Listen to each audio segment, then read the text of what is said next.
May I respond?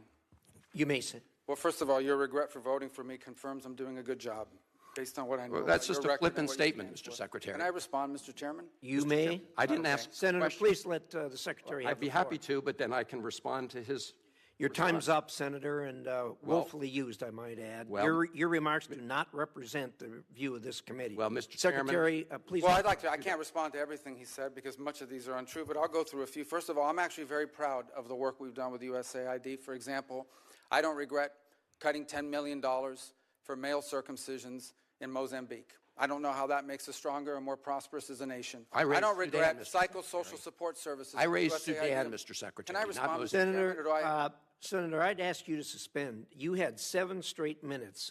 I chose to railing on- use my time that way, Mr. Chairman. That's my right to Please use my suspend, time that way. Secretary Rubio. Well, I can go on. I mean, there's other things here. We spent $227,000 for Big Cat's YouTube channel from USAID.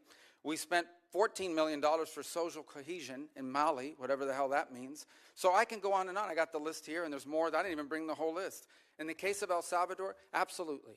Absolutely. We deported gang members, including the one you had a margarita with. And that guy is a human trafficker, and that guy is a gangbanger, and the evidence is going to be clear. In the days to come, Mr. you're going to see Chairman, who you went to look, defend. I'm sorry, Please, Mr. Chairman. Secretary No. Rubio has the floor. Mr. Chairman, he can't make unsubstantiated Senator, comments like that. Secretary Rubio has the floor. You had Secretary your time. Rubio should take that testimony to the federal court in the Senator, United States because well, he hasn't done it under oath. Here's another point, okay? There is a division in our government between the federal branch and the judicial branch. No judge in the judicial branch cannot tell me or the president how to conduct foreign policy.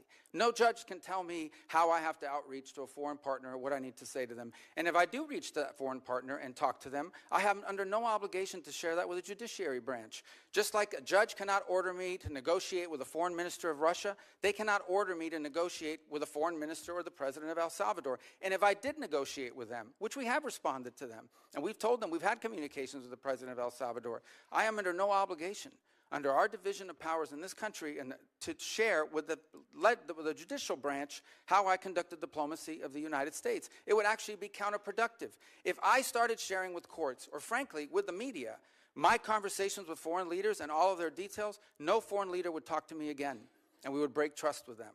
So I have complied with every court order. What I won't comply with is an order to disclose what I'm saying and what we're talking about with a foreign leader, because then they won't talk to me. Diplomacy doesn't work that way. About the student visas, let me say this. I don't deport anybody, and I don't snatch anybody. The State Department does not have officers in the street snatching everybody. What I do is revoke visas, and it's very simple. A visa is not a right. It is a privilege. People apply for student visas to come into the United States and study. And if you tell me that you're coming to the United States to lead campus crusades, to take over libraries and try to burn down buildings and acts of violence, we're not going to give you a visa. Is that what Ms. Ozturk did? We're not going to give you a visa. Is that what she did? Come that, on, Mr. Secretary. and every single You're one of just these blowing cases, the smoke factors here are now. different. Senator, the bottom line is, if you're Senator, coming here to stir up trouble on our campuses, we will deny you a visa. And if you Does have the a First visa Amendment and we find apply you, to we'll people revoke living it. in the United States? And we're going to do more. There are more coming.